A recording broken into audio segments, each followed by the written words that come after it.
Hi dears. So നമുക്ക് നമ്മുടെ ക്ലാസ്സിലേക്ക് കിടക്കാം. നമ്മൾ ന്യൂക്ലിയർ ഫിസിക്സ് പഠിച്ചപ്പോൾ നമ്മൾ ലാസ്റ്റ് പഠിച്ചു നിർത്തിയിരുന്ന ഭാഗം റേഡിയോ ആക്ടിവിറ്റി എന്ന ഭാഗമാണ് അല്ലെ.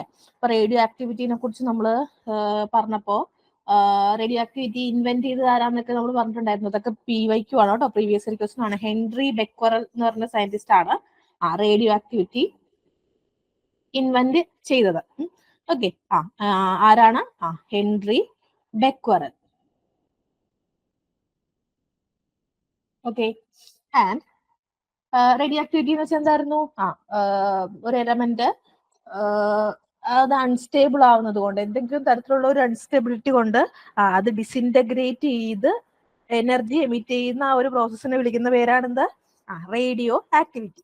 ആക്ച്വലി ഇതൊക്കെ നമ്മൾ ഡിസ്കസ് ചെയ്താണ്. 3 ടൈപ്പ് ഓഫ് റേഡിയോ ആക്ടിവിറ്റി നമ്മൾ പറഞ്ഞു. Alpha D K, beta D K and gamma D K. Okay, so ഇത് ജസ്റ്റ് ഒന്ന് വേഗമായിട്ട് പറഞ്ഞാണ് നമ്മൾ ലാസ്റ്റ് ക്ലാസ് അവസാനിപ്പിച്ചത്. അപ്പൊ നമുക്ക് ഈ ആൽഫ ഡി കെയിൽ എന്താണ് സംഭവിക്കുന്നത് എന്ന് നോക്കാം. ആൽഫ ഡി കെ സംഭവിക്കുമ്പോൾ ഒരു എലമെന്റ് ആൽഫ ഡി കെക്ക് വിധേയമാകുന്നു എന്ന് പറയുമ്പോൾ അവിടെ സംഭവിക്കുന്നത് ആ എലമെന്റ് ഒരു ഹീലിയം ന്യൂക്ലിയസിനെ എമിറ്റ് ചെയ്യുകയാണ്. എന്താണ്? ഹീലിയം ന്യൂക്ലിയസിനെ എമിറ്റ് ചെയ്യുകയാണ് സംഭവിക്കുന്നത്. ഹീലിയം ന്യൂക്ലിയസ് എന്ന് പറയുമ്പോൾ നമുക്ക് ഇങ്ങനെ റെപ്രസെന്റ് ചെയ്യാം. atomic number 2 and mass number 4, 2He4. 2He4 എന്ന ഹീലിയം ന്യൂക്ലിയസിനെ എമിറ്റ് ചെയ്യാണ് ചെയ്യാം. അപ്പോ നമ്മുടെ പാരന്റ് ന്യൂക്ലിയർ എന്ന് വെച്ചാൽ ഡിസിൻറ്റഗ്രേഷന് മുന്നേ ഉള്ള ന്യൂക്ലിയർ, അതിനെ ഞാൻ എക്സ് എന്ന് വിളിച്ചു. എക്സിന്റെ അറ്റോമിക് നമ്പർ ഇസഡും മാസ് നമ്പർ എയും ആണ്. ഇത് ഒരു ആൽഫ ഡി കെക്ക് വിധേയമാകുന്നു. ആൽഫ ഡി കെക്ക് വിധേയമാകുന്നു എന്ന് പറയുമ്പോൾ ഒരു ഹീലിയം ന്യൂക്ലിയസിനെ എമിറ്റ് ചെയ്യുന്നു. അങ്ങനെയാണെങ്കിൽ so this is parent nuclear. ഇതാണ് പാരന്റ് ന്യൂക്ലിയർ. നമുക്ക് അതിന്റെ റിസൾട്ട് ആയിട്ട് കിട്ടുന്ന ന്യൂക്ലിയറെ നമുക്ക് ഡോട്ടർ ന്യൂക്ലിയർ എന്ന് വിളിക്കാം. ഒന്നിലധികം ഉണ്ടെങ്കിൽ ഡോട്ടർ ന്യൂക്ലിയസ്. ന്യൂക്ലിയസിന്റെ പ്ലൂറൽ ആണ് ന്യൂക്ലിയൈ കേട്ടോ. ന്യൂക്ലിയസ് എന്നുള്ളതിന്റെ പ്ലൂറൽ ആണ് ന്യൂക്ലിയൈ. So daughter nuclear. ഈ ഡോട്ടർ ന്യൂക്ലിയസിന്റെ ലെറ്റ് ഇറ്റ് ബി വൈ. അങ്ങനെയാണെങ്കിൽ ഈ ഡോട്ടർ ന്യൂക്ലിയസിന്റെ അറ്റോമിക് നമ്പറും മാസ് നമ്പറും എത്രയാന്ന് പറയാവോ? അറ്റോമിക് നമ്പറും മാസ് നമ്പറും. അറ്റോമിക് നമ്പർ ആദ്യം പറയൂ. അറ്റോമിക് നമ്പർ എത്ര വരുമായിരിക്കും? എങ്ങനെയാ ചെയ്യേണ്ടതെന്ന് വെച്ചാല് A-4 is the mass number. Jithin, A-4 എന്ന് പറഞ്ഞാൽ എന്താണ്?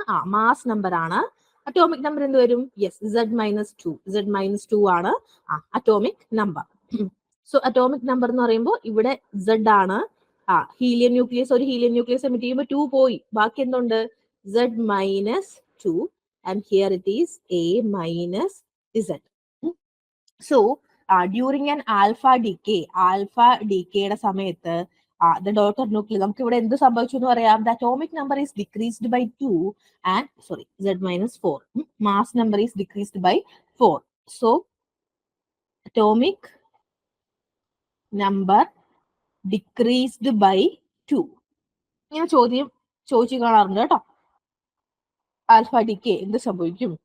Atomic number is decreased by 2, decreased by 1, അങ്ങനെയൊക്കെ നമുക്ക് ഓപ്ഷൻ വരും.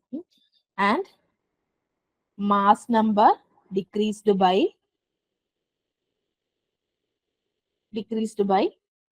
4. Mass number is decreased by 4. Okay, so ഇവിടെ ഈ ഡിസിൻറ്റഗ്രേഷന്റെ ഭാഗമായിട്ട് ഉണ്ടാവുന്ന എനർജീനെ, ആ എനർജീനെ നമുക്ക് വിളിക്കുന്ന പേരാണ് ക്യൂ വാല്യൂ. എന്ന് വിളിക്കും? ക്യൂ വാല്യൂ എന്ന് വിളിക്കും. അല്ലെങ്കിൽ ഡിസ്ഇൻറ്റഗ്രേഷൻ എനർജി എന്ന് വിളിക്കും. ഇവിടെ എനർജി റിലീസ് ആവുമല്ലോ, ആ എനർജിയാണ് നമ്മൾ ന്യൂക്ലിയർ റിയാക്ഷന്റെ ഭാഗമായിട്ട് നമുക്ക് കിട്ടുന്ന അഡ്വാൻറ്റേജ് എന്ന് പറയുമ്പോൾ. അപ്പോൾ ഈ ക്യൂ വാല്യൂ അല്ലെങ്കിൽ ഡിസിൻറ്റഗ്രേഷൻ എനർജി എന്ന് നമ്മൾ വിളിക്കും. ഈ Q value will be greater than 0. എന്താണ്? Q value will be greater than 0. കാരണം എന്താ? ഇതൊരു എക്സോതെർമിക് പ്രോസസ്സാ. എന്താണ്? Exothermic process. ഈ എക്സോതെർമിക് പ്രോസസ് എന്ന് വെച്ചാൽ എന്താ?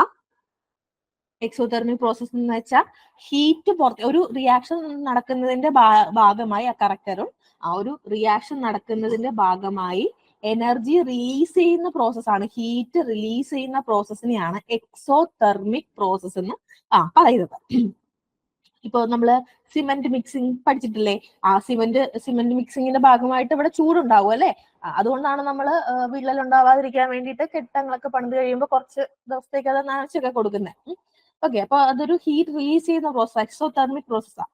നേരെ മറിച്ച് ചില റിയാക്ഷന്റെ കാര്യത്തിൽ നമ്മൾ അങ്ങോട്ട് ഹീറ്റ് കൊടുത്താലാണ് അത് നടക്കുക. ചില സാധനങ്ങളൊക്കെ നമുക്ക് അലിയിപ്പിച്ചെടുക്കണം വെള്ളത്തിൽ, അല്ലെങ്കിൽ ഏതെങ്കിലും ഒരു ദ്രാവകത്തിൽ നമുക്ക് ലയിപ്പിച്ചെടുക്കണം. നമ്മൾ ചിലപ്പോ അത് വെറുതെ ഇട്ട് ഇളക്കിയത് കൊണ്ട് അത് ലയിക്കൊന്നും വരത്തില്ലായിരിക്കും. ചിലപ്പോൾ നമ്മളത് ഒന്ന് ചൂടാക്കുമ്പോഴത്തേക്കും അത് പതിയെ ലയിച്ച് ചേരുമായിരിക്കും. സോ നമ്മൾ അങ്ങോട്ട് ഹീറ്റ് കൊടുത്തിട്ട്, എനർജി കൊടുത്തിട്ട് നടക്കുന്ന റിയാക്ഷൻ ആണ് എന്ത്? Endothermic reaction. And exothermic reaction എന്ന് പറയുമ്പോൾ അത് ഇങ്ങോട്ട് നമുക്ക് എനർജി തരും in the form of heat. So exothermic റിയാക്ഷന്റെ ക്യൂവിന്റെ വാല്യൂ, എനർജിയുടെ വാല്യൂ പോസിറ്റീവ് ആയിട്ടാണ് നമ്മൾ എടുക്കുന്നത്. That is the convention used. ക്യൂവിന്റെ വാല്യൂ പോസിറ്റീവ് ആണ്, അതല്ലെങ്കിൽ നമുക്ക് ക്യൂ ഇസ് ഗ്രേറ്റർ ദാൻ 0 നമുക്ക് പറയാം. In the case of endothermic reaction, we take the value of Q as negative or Q is less than 0.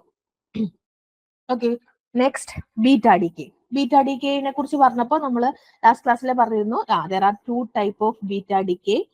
ഒന്ന് ബീറ്റ മൈനസ് ഡീകെ. ഇതാണ് beta minus decay. ഈ beta minus ഡീകെയിൽ emit ചെയ്യുന്ന, നമ്മൾ പറഞ്ഞില്ലേ alpha ഡീകെയിൽ alpha particle ആണ്, അല്ലെങ്കിൽ ഒരു helium nucleus ആണ് എമിറ്റ് ചെയ്യപ്പെടുന്നത്. ബീറ്റ ഡീകെയിൽ എമിറ്റ് ചെയ്യപ്പെടുന്നത്, ബീറ്റ മൈനസ് ഡീകെ ആണെങ്കിൽ അവിടെ എമിറ്റ് ചെയ്യപ്പെടുന്നത് ഇലക്ട്രോൺസ് ആണ്. ആരാണ്? ഇലക്ട്രോൺസ് ആണ്. നമുക്ക് ഇക്വേഷൻ പഠിക്കാനുള്ളതിന്റെ എളുപ്പത്തിൽ നമുക്ക് ഇലക്ട്രോണിനെ ഇങ്ങനെ റെപ്രസെന്റ് ചെയ്യാം. -1 E0. ഇതാണ് -1 E0. ചാർജ് നെഗറ്റീവ് ആണ്. -1 E0 എന്നാണ് നമ്മൾ ഇലക്ട്രോണിനെ റെപ്രസെന്റ് ചെയ്യുക. സോ അങ്ങനെയാണെങ്കിൽ നമുക്കിപ്പോ ഇവിടെ ഒരു പ്രോസസ് എഴുതി നോക്കാം. ഇവിടെ ഞാനും എക്സും വൈ തന്നെ എടുക്കുകയാണെ. X atomic number, Z mass number A. ഈ ഒരു പ്രോസസ്സിൽ ഒരു ഇലക്ട്രോണിനെയാണ് എമിറ്റ് ചെയ്തേക്കുന്നത്, അല്ലെങ്കിൽ ഒരു ബീറ്റ മൈനസ് പാർട്ടിക്കിളിനെയാണ് എമിറ്റ് ചെയ്തേക്കുന്നത്. അങ്ങനെയാണെങ്കിൽ ഇവിടെ വരുന്ന ഡോട്ടർ ന്യൂക്ലിയസിന്റെ അറ്റോമിക് നമ്പർ എത്രയായിരിക്കും? അറ്റോമിക് നമ്പർ എന്ന് പറഞ്ഞാൽ താഴെ എഴുതുന്ന ആളാണ് കേട്ടോ അറ്റോമിക് നമ്പർ. എത്രയായിരിക്കും? ബാലൻസ്ഡ് ആവണം, ലെഫ്റ്റ് സൈഡും റൈറ്റ് സൈഡും ബാലൻസ്ഡ് ആവണം. ആരോടും രേവതിയും പറഞ്ഞ Z-1 എന്നാ. ശരി, ഞാൻ ഇവിടെ ഇപ്പൊ Z-1 എഴുതി. ഇനി അപ്പൊ റൈറ്റ് സൈഡിലുള്ള ടോട്ടൽ അറ്റോമിക് നമ്പർ എത്ര വന്നു എന്നൊന്ന് കൂട്ടി നോക്കിക്കേ. Z-1 അപ്പൊ Z-2 അല്ലേ വന്നത്? യെസ്, ആയൂജ് ആൻഡ് ജിതൻ പറഞ്ഞത് കറക്റ്റ് ആണ്. അവിടെ എന്ത് വരണം? Z+1 വരണം, എന്നാലേ അത് കറക്റ്റ് ആവുള്ളൂ. കാരണം ഇലക്ട്രോണിന്റെ എന്താ -1 അല്ലേ? -1 ആവുമ്പോ ഇവിടെ Z+1 വരണം, എന്നാലേ Z+1 ഈ -1 കൂടെ ചേർക്കുമ്പോൾ അത് Z തന്നെയായിട്ട് വരും. ലെഫ്റ്റ് റൈറ്റും ഈക്വൽ ആവും. ഓക്കെ, അങ്ങനെയാണെങ്കിൽ മാസ് നമ്പർ എത്രയായിരിക്കും? മാസ് നമ്പർ എത്രയായിട്ട് കിട്ടും? വൈയുടെ മാസ് നമ്പർ യെസ് എ തന്നെയാണ്, കാരണം ഈക്ക് മാസ് 0 ആണ്. Okay, so here we can say that നമുക്കിവിടെ എന്ത് പറയാം? അറ്റോമിക് നമ്പർ ഇൻക്രീസ്ഡ് ബൈ 1 അല്ലെ? Atomic number increased by 1. Mass നമ്പറോ? Mass number remains the same. Mass number അത് തന്നെയായിരിക്കും, റിമൈൻസ് ദി സെയിം. ഇങ്ങനെയുള്ള ബീറ്റ ഡികെയിലെ ഇതിന്റെ കൂടെ ഒരു ടൈപ്പ് ഓഫ് പാർട്ടിക്കിളിനെ കൂടെ എമിറ്റ് ചെയ്യും. അത് നമുക്ക് ന്യൂ ബാർ എന്ന് ആണ് ആ പാർട്ടിക്കിളിനെ റെപ്രസെന്റ് ചെയ്യുന്നത്, which we termed as anti neutrino. എന്താണ്? Anti neutrino. ആന്റി ന്യൂട്രിനോ എന്ന് പറയുന്ന ഒരു പാർട്ടിക്കിളിനെ കൂടെ ഇതിന്റെ കൂടെ എമിറ്റ് ചെയ്യപ്പെടുന്നുണ്ട്. നമുക്ക് അടുത്തൊരു റിയാക്ഷൻ കൂടെ നോക്കാം, എന്നിട്ട് നമുക്ക് ഈ ആന്റി ന്യൂട്രിനെ കുറിച്ച് സംസാരിക്കാം. ഓക്കെ, നെക്സ്റ്റ് ബീറ്റ ഡികെയില് beta plus decay. Beta plus decay. Beta plus ഡികെയിൽ എമിറ്റ് ചെയ്യപ്പെടുന്ന പാർട്ടിക്കിള് പോസിട്രോൺസ് ആണ്. ആരാണ്? പോസിട്രോൺസ് ആണ്. പോസിട്രോൺസ് ആർ റെപ്രസെന്റഡ് ബൈ ഈ ഇലക്ട്രോണിന്റെ ഓപ്പോസിറ്റ് ചാർജ് ഉള്ള പാർട്ടിക്കിൾ +1 E0. ഇതാണ് +1 E0. അപ്പൊ നമ്മൾ നമ്മുടെ പാരന്റ് ന്യൂക്ലിയസിനെ ZXA എന്ന് റെപ്രസെന്റ് ചെയ്തു. ഒരു പോസിട്രോൺ ആണ് ഇമിറ്റ് ചെയ്യുന്നത്. അപ്പോ ഉണ്ടാവുന്ന ഡോട്ടർ ന്യൂക്ലിയായ വൈയുടെ അറ്റോമിക് നമ്പർ എത്രയായിരിക്കും? +1. ആക്ച്വലി 1 എന്ന് തന്നെ ഇട്ടാൽ മതി. മറ്റേത് -1 എന്ന് ഇട്ടുകൊണ്ടാണ് ഒരു +1 എന്ന് ഇട്ടത്. ഓക്കെ, വൈയുടെ ഇപ്പൊ ഉണ്ടായ ഈ ഡോട്ടർ ന്യൂക്ലിയസ് വൈയുടെ അറ്റോമിക് നമ്പർ എത്രയായിരിക്കും? Yes, Z-1. സാജു കറക്റ്റ് ആണ്. മാസ് നമ്പറോ? Yes, A. Mass number A ആണ്. ഓക്കെ, അപ്പൊ അറ്റോമിക് നമ്പർ Z-1ഉം മാസ് നമ്പർ എയും ആണ്. സോ ഇവിടെ എന്ത് സംഭവിച്ചു നമുക്ക് പറയാം? അറ്റോമിക് നമ്പർ ഡിക്രീസ്ഡ് ബൈ 1 അല്ലേ? Atomic number decreased by 1, mass number remains the same. Mass number remains the same. Okay, so ഇവിടെ നമ്മൾ β-DKയില് ആന്റി ന്യൂട്രിനോസ് എമിറ്റ് ചെയ്യപ്പെട്ടതുപോലെ β+DKയിൽ അവിടെ എമിറ്റ് ചെയ്യപ്പെടുന്ന പാർട്ടിക്കിൾസ് ആണ് ന്യൂട്രിനോസ്. എന്ത് വിളിക്കും നമ്മൾ? ന്യൂട്രിനോസ് എന്ന് വിളിക്കും.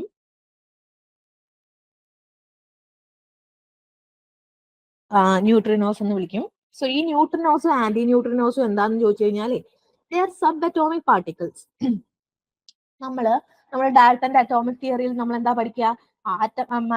നമുക്ക് ആറ്റത്തിനെ ഡിവൈഡ് ചെയ്ത് പോയി മാറ്ററിന് ഏറ്റവും ഇൻഡിവിസിബിൾ ആയിട്ട് നമുക്ക് കിട്ടുന്ന ഫോം ആറ്റം ആണ്. ആറ്റത്തിന് താഴത്തേക്ക് പിന്നെ ഡിവിഷൻ ഇല്ല, പാർട്ടിക്കിളിനെ ഡിവൈഡ് ചെയ്യാൻ പറ്റത്തില്ല. ആറ്റം ആണ് ഏറ്റവും ചെറിയ കണിക എന്നാണ് നമ്മൾ പഠിച്ചിരിക്കുന്നത് അല്ലെ ഡാൽട്ടൻ. പിന്നെ നമുക്കറിയാം പിന്നെ പല മോഡൽസ് വന്നു. നമ്മൾ അവിടെ ഇലക്ട്രോണിനെ കണ്ടു, പ്രോട്ടോണിനെ കണ്ടു, ന്യൂട്രോണിനെ കണ്ടു. ഓക്കെ, ആൻഡ് ഇവൻ ഇപ്പൊ നമ്മള് ഇപ്പോഴത്തെ പഠനങ്ങൾ പറയുന്നത് ഇവൻ ഈ ഇലക്ട്രോൺസ് ആർ കമ്പോസ്ഡ് ഓഫ് അതിലും ചെറിയ പാർട്ടിക്കിൾസ് വെച്ചാണ് ഇലക്ട്രോൺസ് ഉണ്ടാക്കിയിരിക്കുന്നത്. അതിനെ ക്വാക്സ് എന്നാണ് വിളിക്കുക. ക്വാക്സ്. അതുപോലെയുള്ള ഒരുപാട് കുഞ്ഞു പാർട്ടിക്കിൾസ് ഉണ്ട് ഓരോ ഇന്ററാക്ഷൻസ് നടക്കുമ്പോഴും. ഇപ്പോ നമ്മള് ന്യൂക്ലിയർ ഫോഴ്സ് ആ ഫോഴ്സ് എക്സ്പീരിയൻസ് ചെയ്യണമെങ്കിൽ അവിടെ ഒരു പാർട്ടിക്കിളിന്റെ എക്സ്ചേഞ്ച് നടക്കണം. ഗ്രാവിറ്റേഷണൽ ഫോഴ്സ് അവിടെ ഒരു പാർട്ടിക്കിളിന്റെ എക്സ്ചേഞ്ച് നടക്കണം. ഗ്ലൂവോൺസ് എന്നൊക്കെ പറയും. അതുപോലെയുള്ള സബ് അറ്റോമിക് പാർട്ടിക്കിൾ ആണ് ഈ ന്യൂട്രിനോയും ആന്റി ന്യൂട്രിനോയും. ഇവരൊരു പ്രത്യേകത എന്താണെന്നറിയാവോ? ഇവർക്ക് ഇന്ററാക്ഷൻ തീരെയില്ല. വളരെ ചെറിയ ഇന്ററാക്ഷൻസ് മാത്രമേ ഉള്ളൂ. വളരെ സ്മോൾ ആണ്. ഇലക്ട്രോണിന് തന്നെ മാസ് വളരെ ചെറുതാണ്. ഇലക്ട്രോണിന്റെ മാസ് എത്രയാണ്? 9.1 × 10⁻31 കിലോഗ്രാം. 10⁻31 ആണ്. അപ്പൊ അതിലും മാസ് ഇല്ലാത്ത, ഇലക്ട്രോണിനെ വെച്ച് കമ്പയർ ചെയ്യുമ്പോൾ തീരെ മാസ് ഇല്ലാത്ത ഒരാളാണ് ആര്? ന്യൂട്രോൺ. നോക്കുകയാണെങ്കിൽ അവന്റെ മാസ് ഇവൻ 0 എന്ന് വേണമെങ്കിലും പറയാം. കാരണം മാസ് 0 എന്ന് വേണമെങ്കിലും പറയാന്ന് പറയുമ്പോഴേ ഇവരുടെ സ്പീഡ് വെച്ച് നോക്കുമ്പോൾ മാസ് എപ്പോഴും കോൺസ്റ്റന്റ് ഒന്നും അല്ല. ഓക്കെ, സോ മാസ് വളരെ കുറവാണ്. വളരെ വീക്ക് ഇന്ററാക്ഷൻ ആണ്. അതായത് ഇവരെ ഡിറ്റക്ട് ചെയ്യാൻ ഭയങ്കര പാടാ. ഇന്ററാക്ട് ചെയ്യാത്ത ആൾക്കാരെ ഡിറ്റക്ട് ചെയ്യാൻ പാടാം. ഇലക്ട്രിക് ഫീൽഡ് ആയിട്ടോ മാഗ്നറ്റിക് ഫീൽഡ് ആയിട്ടോ ഗ്രാവിറ്റേഷൻ ഫീൽഡ് ആയിട്ടോ ഒക്കെ ഇന്ററാക്ട് ചെയ്താലേ നമുക്ക് പാർട്ടിക്കിൾസിനൊക്കെ ഡിറ്റക്ട് ചെയ്യാൻ പറ്റുള്ളൂ. പക്ഷെ ഇവർക്ക് ഇന്ററാക്ഷൻസ് ഇല്ല. അതായത് നമ്മൾ പറയുന്ന എർത്തിന്റെ ഒരു അറ്റത്ത് നിന്ന് മറ്റേ അറ്റത്തേക്ക് വരെ എർത്തിനെ പെനട്രേറ്റ് ചെയ്ത് ഒരു ഇന്ററാക്ഷനും ഇല്ലാതെ വേണമെങ്കിൽ അവർക്ക് പോകാൻ പറ്റും. അത്രയും ഇന്ററാക്ഷൻസ് ഇല്ലാത്ത ഒരു സബ് അറ്റോമിക് പാർട്ടിക്കിൾസ് ആണ് ന്യൂട്രൽ ആണ്. അതിന് ചാർജും ഇല്ല പ്രത്യേകിച്ച്. അങ്ങനത്തെ പാർട്ടിക്കിൾസ് ആണ് ആര്? നമ്മുടെ ന്യൂട്രിനോസ് അല്ലെങ്കിൽ ആന്റി ന്യൂട്രിനോസ്. സോ ഇതാണ് alpha decay and beta decay. Then last one is gamma decay. Gamma decay എന്ന് പറയുമ്പോൾ ഇവിടെ പ്രത്യേകിച്ച് എമിറ്റ് ചെയ്യപ്പെടുന്ന ഓരോ പാർട്ടിക്കിൾ ഒന്നും അല്ല. അതായത് ഇപ്പോ ഫോർ എക്സാമ്പിൾ നമുക്ക് ആറ്റത്തിന് ഇലക്ട്രോണിന് നമ്മൾ എനർജി ലെവൽസ് ഉണ്ടെന്ന് പറയത്തില്ലേ? ഇലക്ട്രോൺസിന് എനർജി ലെവൽസ് ഉള്ളതുപോലെ ന്യൂക്ലിയസിനും എനർജി ലെവൽസ് ഉണ്ട്. പല എനർജി ലെവൽസ് ഉണ്ട്. സപ്പോസ് ദാറ്റ് ഇതൊരു ഹയർ എനർജി ലെവലാണ്. ഈ ഹയർ എനർജി ലെവലിലാണ് നമുക്കൊരു എക്സാമ്പിൾ എടുത്ത് പറയാം. കൊബാൾട്ട് 27 കൊബാൾട്ട് 60 ഇരിക്കുന്നത്. സപ്പോസ് നമ്മുടെ ഈ കൊബാൾട്ട് ഒരു ബീറ്റ മൈനസ് എമിഷൻ നടത്തി എന്ന് വിചാരിച്ചു. β-DK നടത്തി. ഓക്കെ, അത് അൺസ്റ്റേബിൾ ആയതുകൊണ്ടാണല്ലോ ബീറ്റ എമിഷനും ആൽഫ എമിഷനും ഒക്കെ നടത്തുന്നത്. അൺസ്റ്റേബിൾ എന്ന് വെച്ചാൽ എനർജി കൂടുതലാണ്. അപ്പൊ ആ എനർജീനെ കുറയ്ക്കണം. സ്റ്റേബിൾ ആവണമെങ്കിൽ ഗ്രൗണ്ട് സ്റ്റേറ്റിൽ വരണം. അതിന് വേണ്ടിയിട്ടാണ് ആ ഒരു ബീറ്റ പാർട്ടിക്കിളിനെ എമിറ്റ് ചെയ്യുന്നത്. ആ ബീറ്റ പാർട്ടിക്കിളിനെ എമിറ്റ് ചെയ്യുമ്പോൾ നമുക്കറിയാം ബീറ്റ പാർട്ടിക്കിളിനെ ബീറ്റ മൈനസ് എമിഷൻ ആണ്. അപ്പോ അറ്റോമിക് നമ്പർ ഒന്ന് കൂടും അല്ലെ? അറ്റോമിക് നമ്പർ എത്ര? 27 28 ആകും. മാസ് നമ്പറോ 60 തന്നെ. Mass number remains same. 28 atomic number വരുന്ന എലമെന്റ് നിയോൺ ആണ്. ഓക്കെ, സോ കൊബാൾട്ട് ഇപ്പൊ ഈ നിയോൺ ആയിട്ട് മാറി. അപ്പൊ ഈ നിയോണും സപ്പോസ് ദാറ്റ് ഇത് ഗ്രൗണ്ട് സ്റ്റേറ്റിലല്ല എക്സൈറ്റഡ് സ്റ്റേറ്റിലാണെന്ന് ഇരിക്കട്ടെ. പക്ഷെ ഇതിന് ഡിസിന്റഗ്രേറ്റ് ചെയ്യാൻ വേണ്ട മാത്രം കുഴപ്പമൊന്നുമില്ല. അപ്പൊ അതെന്ത് ചെയ്യും? അപ്പോ അത് എനർജി എമിറ്റ് ചെയ്ത് ഒന്നോ രണ്ടോ പ്രാവശ്യം എനർജി എമിറ്റ് ചെയ്ത് അത് ഗ്രൗണ്ട് സ്റ്റേറ്റിലേക്ക് വരും. ഓക്കെ, അതായത് അതിന് എനർജി കൂടുതലാണ്, ഹയർ എനർജി സ്റ്റേറ്റ് ആണ്, പക്ഷെ അത് ഡിസിന്റഗ്രേറ്റ് ചെയ്യുന്നില്ല. എന്ത് ചെയ്യുന്നു പകരം? അത് അതിന്റെ എനർജി കൂടുതലുള്ള എനർജി, എക്സ്ട്രാ എനർജി എമിറ്റ് ചെയ്യുന്നു in the form of gamma radiation. Gamma radiation. Okay, so gamma decay എന്ന് പറയുമ്പോൾ അത്രേ ഉള്ളൂ. ആ കൂടുതലുള്ള എനർജി ഗാമ റേസ് ആയിട്ട്, ഗാമ റേസ് എന്ന് പറഞ്ഞ ഒരു ഇലക്ട്രോ മാഗ്നറ്റിക് വേവ് ആണല്ലേ, അങ്ങനെ എമിറ്റ് ചെയ്ത് കളയുന്നു. സോ ഇതാണ് ഗാമ ഡിക്കെ. ഈ ഗാമ ഡിക്കെ യൂഷ്വലി നടക്കുന്നത് after alpha or beta decay. After alpha ഡിക്കെക്കോ ബീറ്റ ഡിക്കെക്കോ ശേഷം ഡോട്ടർ ന്യൂക്ലിയെ എന്താണെങ്കിൽ അൺസ്റ്റേബിൾ ആണെങ്കിൽ അതിനിപ്പോ കുറച്ച് energy in the form of gamma radiations emit ചെയ്ത് അതിന് സ്റ്റേബിൾ ആകാൻ പറ്റുമെങ്കിൽ അത് എനർജി അങ്ങനെ നഷ്ടപ്പെടുത്തി കളയും. സോ എന്നിട്ട് ഗ്രൗണ്ട് സ്റ്റേറ്റിൽ വരും. അപ്പൊ ഇവര് സ്റ്റേബിൾ ആവും. എനർജി കൂടുമ്പോൾ അൺസ്റ്റേബിൾ ആണ്. ഓക്കെ, സോ അതാണ് ഗാമ ഡിക്കെ. അപ്പൊ ഗാമ ഡിക്കെ എന്ന് പറയുമ്പോൾ ഇവിടെ ഗാമ റേഡിയേഷൻ ആണ് എമിറ്റ് ചെയ്യപ്പെടുന്നത്, പ്രത്യേകിച്ച് ഒരു പാർട്ടിക്കിൾ അല്ല. അതുകൊണ്ട് തന്നെ ഗാമ റേസിന്റെ ഭാഗമായിട്ട് അവിടെ അറ്റോമിക് നമ്പറിലോ മാസ് നമ്പറിലോ ഒന്നും ചേഞ്ച് വരുന്നില്ല, അവരുടെ എനർജിയിലാണ് ചേഞ്ച് വരുന്നത്. ഓക്കെ, ഇത്ര ഓക്കെ ആണോ? ആൽഫ ബീറ്റ ഗാമ ഡിക്കേസ് ഓക്കെ ആണോ? ഓക്കെ, സോ ഇനി നമുക്ക് ഇനി അങ്ങോട്ടുള്ള ഭാഗങ്ങളിൽ നിന്ന് ഒരുപാട് ചോദ്യങ്ങൾ എല്ലാ ഭാഗത്തു നിന്നും ചോദിച്ചിട്ടുണ്ട്. പ്രത്യേകിച്ച് അത് ഇമ്പോർട്ടന്റ് ഇത് ഇമ്പോർട്ടന്റ് എന്നല്ല, എല്ലാ ഭാഗത്തു നിന്നും ചോദ്യം ചോദിച്ചിട്ടുണ്ട്. ഓക്കെ, സോ നമ്മള് നെക്സ്റ്റ് പഠിക്കുന്നത് ന്യൂക്ലിയർ ഫ്യൂഷൻ ആണ്. ന്യൂക്ലിയർ ഫ്യൂഷൻ എന്ന് വെച്ചിട്ടുണ്ടെങ്കിൽ രണ്ട് ലൈറ്റ് ന്യൂക്ലിയൈ, രണ്ട് ചെറിയ ന്യൂക്ലിയൈ, വലിപ്പം കുറവുള്ള എലമെന്റ്, കുഞ്ഞ് എലമെന്റ്സ് ആയിരിക്കും. ഫോർ എക്സാമ്പിൾ ഇവിടെ രണ്ട് ഹൈഡ്രജനെ കൊടുത്തേക്കുന്നത് കണ്ടോ? രണ്ട് ലൈറ്റ് ന്യൂക്ലിയൈ ഫ്യൂസ് ചെയ്തിട്ട് ഒരു ഹെവി ന്യൂക്ലിയൈ ഉണ്ടാവും. ഇങ്ങനെ ഒരു ഹെവി ന്യൂക്ലിയൈ ഉണ്ടാകുമ്പോൾ അവിടെ കുറച്ച് എനർജിയും റിലീസ് ചെയ്യപ്പെടും. ഈ ഒരു പ്രോസസ്സിന് പറയുന്ന പേരാണ് എന്ത്? Nuclear fusion. ഈ ഫ്യൂഷനും ഫിഷനും തമ്മിൽ നമുക്ക് പലർക്കും തിരിഞ്ഞു പോകും. ഫ്യൂഷൻ എന്ന് വെച്ചാൽ ഫ്യൂസ് ചെയ്യുക, കൂടിച്ചേരുക എന്നുള്ളതാണ് അർത്ഥം. അപ്പോ കൂടിച്ചേരുന്ന ആരൊക്കെ തമ്മില? രണ്ട് ചെറിയ ന്യൂക്ലിയൈ കൂടിച്ചേർന്ന് ഒരു വലിയ ന്യൂക്ലിയൈ ഉണ്ടാകുമ്പോൾ അവിടെ കുറച്ച് എനർജി റിലീസ് ചെയ്യപ്പെടും. ആ പ്രോസസ്സിനെ വിളിക്കുന്ന പേരാണ് എന്ത്? Nuclear fusion. അവിടെ നമുക്ക് കുറച്ച് എക്സാമ്പിൾ വന്നേക്കുന്നുണ്ടോ? രണ്ട് ഫസ്റ്റ് എക്സാമ്പിൾ നമുക്ക് നോക്കാം.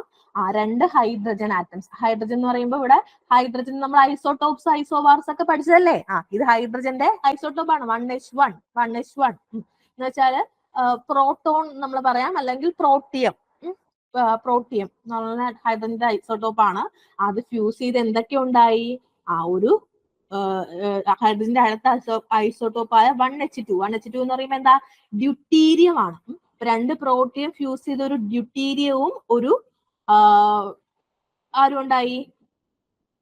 പോസിട്രോണും ഉണ്ടായി. പിന്നെ കൂടെ ന്യൂട്രിനും ഉണ്ട്. And some amount of energy is released. So ഈ ഇക്വേഷൻസ് അങ്ങനെ ഇക്വേഷൻസ് ആയിട്ടൊന്നും ചോദിച്ചിട്ടില്ല. നമുക്കിത് മനസ്സിലാകാൻ വേണ്ടിയിട്ട് ഞാനൊരു ഇക്വേഷൻ ഇട്ടതാണ്. ഓക്കെ, ഇക്വേഷൻ ബാലൻസ് ചെയ്യാൻ നിങ്ങൾ പഠിച്ചല്ലോ എന്തായാലും. സോ മെഗാ ഇലക്ട്രോ വോൾട്ട് റേഞ്ചിലാണ്. മെഗാ ഇലക്ട്രോ വോൾട്ട് എന്ന് പറയുമ്പോൾ ഇൻറ്റു 10⁻⁶ ഇലക്ട്രോ വോൾട്ട് ആണ് കേട്ടോ. 1 മെഗാ ഇലക്ട്രോ വോൾട്ട് എന്ന് പറഞ്ഞാൽ മെഗാ എന്ന് വെച്ചാൽ ഇൻറ്റു 10⁻⁶ ആണ്. സോ അത്രയും എമൗണ്ട് ഓഫ് എനർജി ആണ് അവിടെ ഉണ്ടായത്. സോ വേറൊരു പ്രോസസ് കൊടുത്തേക്കുന്നുണ്ടോ? രണ്ട് ഡ്യൂട്ടീരിയം ഫ്യൂസ് ചെയ്ത് ഒരു ഹീലിയം 3 ഉണ്ടായി. ഒരു ഹീലിയം 3 ഉണ്ടായി. അല്ലെങ്കിൽ രണ്ട് ഡ്യൂട്ടീരിയം ഫ്യൂസ് ചെയ്ത് ഒരു ട്രീഷ്യം. ഹൈഡ്രജൻ തന്നെ മൂന്നാമത് ഐസോട്ടോപ്പായ ട്രീഷ്യവും ഒരു പ്രോട്ടിയവും സം എമൗണ്ട് ഓഫ് എനർജി. അതായത് ഒരു രീതിയിലെ എപ്പോഴും ഈ റിയാക്ഷൻ നടക്കാവൂ എന്നൊന്നുമില്ല. റിയാക്ഷന്റെ കണ്ടീഷൻസ് അനുസരിച്ച് നമുക്ക് കിട്ടുന്ന പ്രൊഡക്റ്റ് മാറിക്കൊണ്ടേയിരിക്കും. ഓക്കെ, ഇപ്പൊ ഒരു പർട്ടിക്കുലർ പ്രൊഡക്റ്റേ കിട്ടൂ, അങ്ങനെ വരാവൂ, ഈ റിയാക്ഷൻ ഇങ്ങനെ തന്നെ നടക്കാവൂ എന്നൊന്നും നിയമമൊന്നുമില്ല. ഓക്കെ, അപ്പൊ ന്യൂക്ലിയർ ഫ്യൂഷൻ എന്താണെന്ന് മനസ്സിലാക്കി വെക്കുക. രണ്ട് ചെറിയ ന്യൂക്ലിയസ്, ലൈറ്റർ ന്യൂക്ലിയസ് കമ്പൈൻ ചെയ്തൊരു ഹെവിയർ ന്യൂക്ലിയസ് ഉണ്ടാകുമ്പോൾ some amount of energy release ചെയ്യപ്പെടുന്നു. ആ ഒരു പ്രോസസ് ഞാൻ എന്ത് വിളിക്കുക? ന്യൂക്ലിയർ ഫ്യൂഷൻ എന്ന് വിളിക്കുക. അപ്പൊ ഇവിടെ considerable amount of energy release ആവുന്നുണ്ട്. സോ ഈ ഫ്യൂഷന് സംഭവിക്കണമെങ്കിൽ രണ്ട് ന്യൂക്ലിയസ് തമ്മിൽ അടുത്ത് വരണം അല്ലെ? രണ്ട് ന്യൂക്ലിയസ് തമ്മിൽ അടുത്ത് വരണം. ഞാൻ ഈ പറയുന്ന കഥയാണ് കേട്ടോ ഇവിടെ എഴുതി വെച്ചേക്കുന്നത്. ഓക്കെ, സോ രണ്ട് ചെറിയ ന്യൂക്ലിയസ് അടുത്ത് വരണം. ഈ ന്യൂക്ലിയസിന്റെ ചാർജ് എന്തുവാ?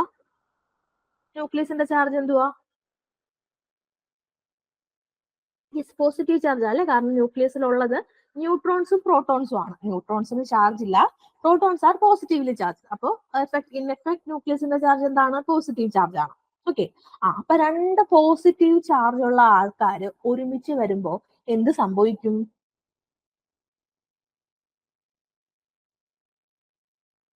രണ്ട് പോസിറ്റീവ് ചാർജ് അടുത്തടുത്ത് വരുമ്പോ എന്ത് സംഭവിക്കും? ഒന്നും സംഭവിക്കില്ല. റിപ്പൽഷൻ. കറക്റ്റ്, സായുജ് പറഞ്ഞു റിപ്പൽഷൻ അല്ലെ? Like charges repels each other എന്നാണ് അല്ലെ? അപ്പൊ രണ്ട് പോസിറ്റീവ് ന്യൂക്ലിയസ്, ഇപ്പൊ രണ്ട് ഹൈഡ്രജൻ ന്യൂക്ലിയസ് ഒരുമിച്ച് വരിക, അടുത്ത് വരിക, അവർക്ക് രണ്ടുപേർക്കും പോസിറ്റീവ് ചാർജ്, അപ്പൊ അവർ തമ്മിലൊരു റിപ്പൽഷൻ ഉണ്ട്.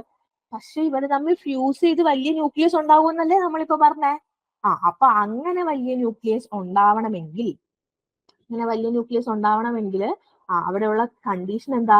ഇവർക്കിടയിലുള്ള ഈ റിപ്പൽഷനേക്കാളും വലിയൊരു ഫോഴ്സ്, അതിനെക്കാട്ടിലും വലിയൊരു ഫോഴ്സ് അവിടെ, ഒരു എക്സ്റ്റേണൽ ഫോഴ്സ് അവിടെ വേണം. റിപ്പൽഷനെ ഓവർകം ചെയ്യാൻ മാത്രം ഒരു എക്സ്റ്റേണൽ ഫോഴ്സ് അവിടെ ഉണ്ടാകുമ്പോഴാണ് ഇവർ കൂടിച്ചേരുക. അതല്ലാത്ത സാധാരണഗതിയിൽ അവരെന്ത് സംഭവിക്കും? സാധാരണ നമ്മുടെ ഇപ്പൊ റൂം ടെമ്പറേച്ചറിലും അല്ലെങ്കിൽ നമ്മുടെ ഒരു ലബോറട്ടറിയിലൊക്കെ ആണെങ്കിൽ ഇവരടുത്ത് ചെല്ലുമ്പോൾ തന്നെ ഇവർ റിപ്പൽ ചെയ്ത് പോകും. പക്ഷേ ഇവര് ഈ റിപ്പൽഷനെ ഓവർകം ചെയ്യാൻ മാത്രമുള്ള ഒരു എനർജി ആർക്ക് വേണം? ഈ ന്യൂക്ലിയസിന് വേണം.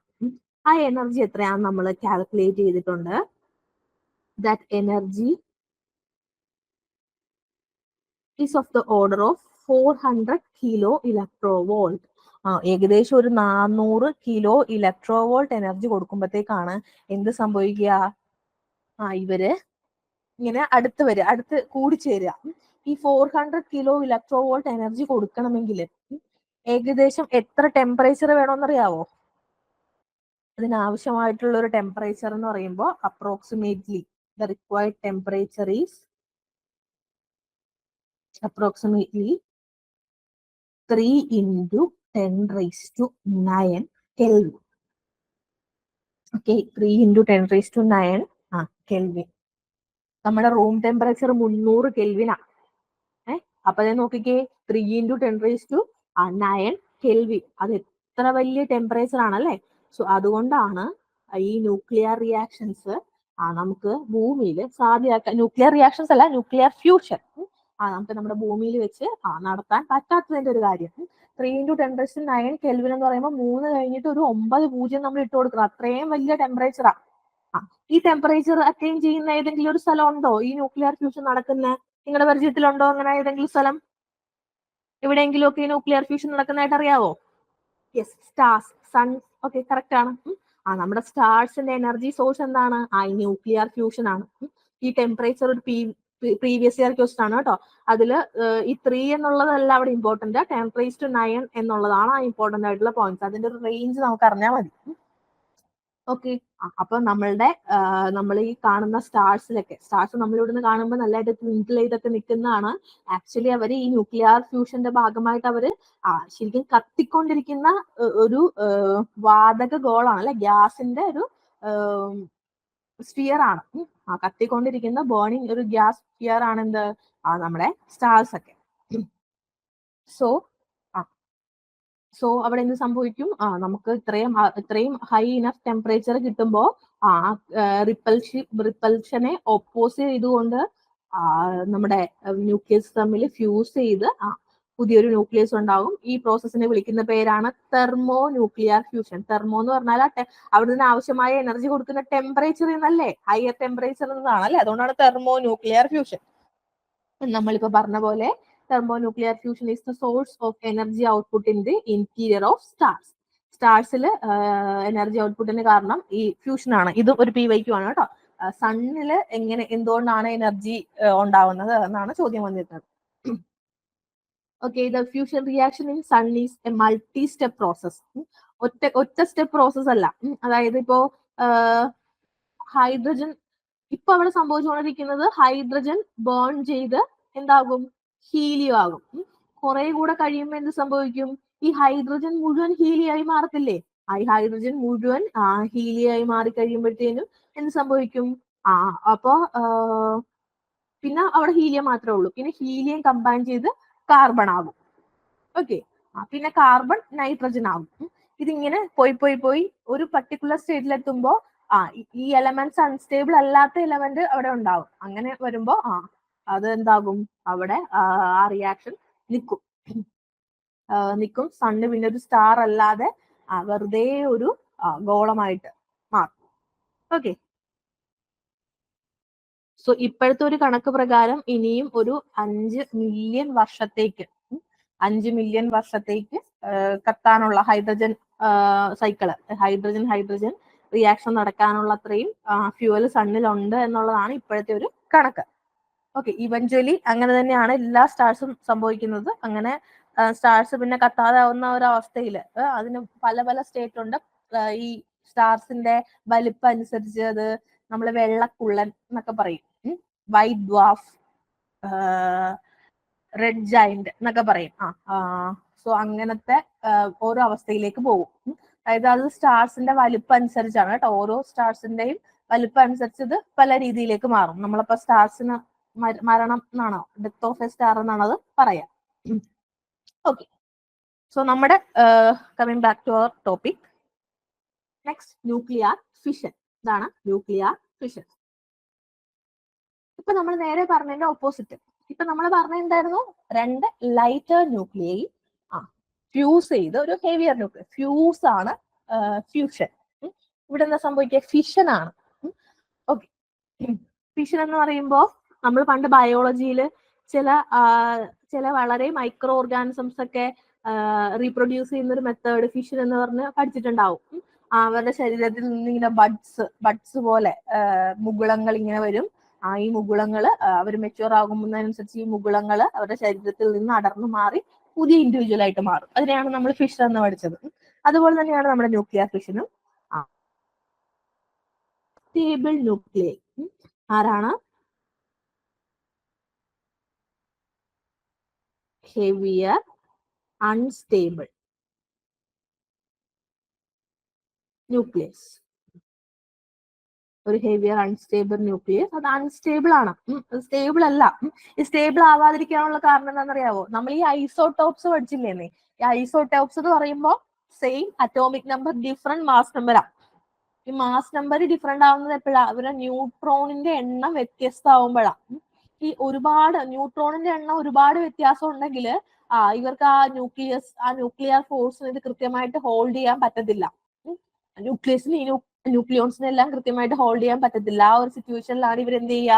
അവരൊക്കെ അൺസ്റ്റേബിൾ ആവുന്നതും അവര് ഡിസിൻറ്റഗ്രേറ്റ് ചെയ്ത് ലൈറ്റർ ന്യൂക്ലിയ, 1 2 എത്രയാണോ സിറ്റുവേഷൻ അനുസരിച്ച് ലൈറ്റർ ന്യൂക്ലിയ ആയിട്ട് മാറുന്നു. 1 അല്ല, എന്തായാലും 2 or above. സോ ഈ ഒരു പ്രോസസ്സിനെയാണ് നമ്മൾ എന്ത് വിളിക്കുക? ന്യൂക്ലിയർ ഫിഷൻ എന്ന് വിളിക്കുക. ഓക്കെ, സോ ഇവിടെയും some amount of energy emit ചെയ്യപ്പെടും. ഓക്കെ, എനർജി എമിറ്റ് ചെയ്യപ്പെടും.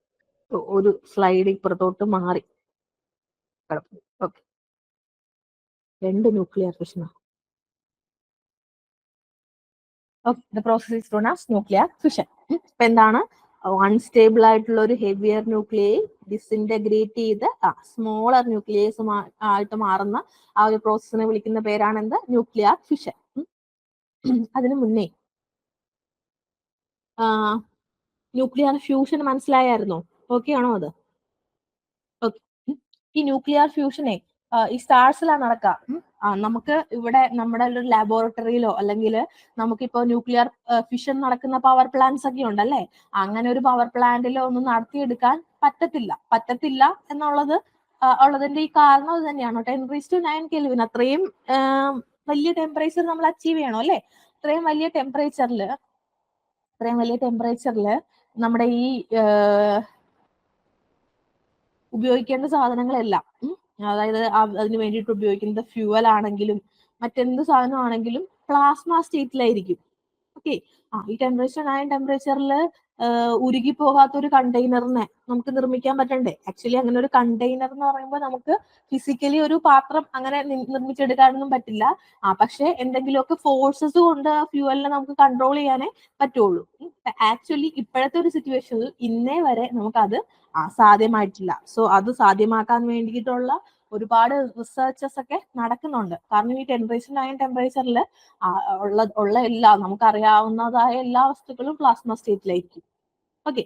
സോ ആ ഒരു സ്റ്റേറ്റിനെ എങ്ങനെ നമുക്ക് കൺട്രോൾ ചെയ്യാൻ പറ്റും എന്നുള്ളതിന്റെ റിസർച്ചസ് നടന്നുകൊണ്ടിരിക്കുകയാണ്. അതുകൊണ്ടാണ് ഈ ന്യൂക്ലിയർ ഫ്യൂഷൻ പ്രോസസ്സ് നമുക്ക് ലാബോറട്ടറീസിൽ നടക്കാത്തത്. പവർ പ്ലാന്റ്സിലോ അങ്ങനെയൊന്നും സാധ്യമാകാത്തത്. ചിലപ്പോൾ ഇൻ ഫ്യൂച്ചർ സാധ്യമാകുമായിരിക്കാം. ഓക്കെ. ഇപ്പൊ ന്യൂക്ലിയർ ഫിഷൻ നമ്മുടെ ന്യൂക്ലിയർ റിയാക്ടേഴ്സ് എന്ന് പറഞ്ഞാൽ ന്യൂക്ലിയർ പവർ പ്ലാന്റ്സിൽ നടക്കുന്നത് ഈ എന്താണ്? ന്യൂക്ലിയർ ഫിഷൻ ആണ്. അവിടെ നടക്കുന്ന റിയാക്ഷൻ എന്താണ്? ന്യൂക്ലിയർ ഫിഷൻ ആണ്.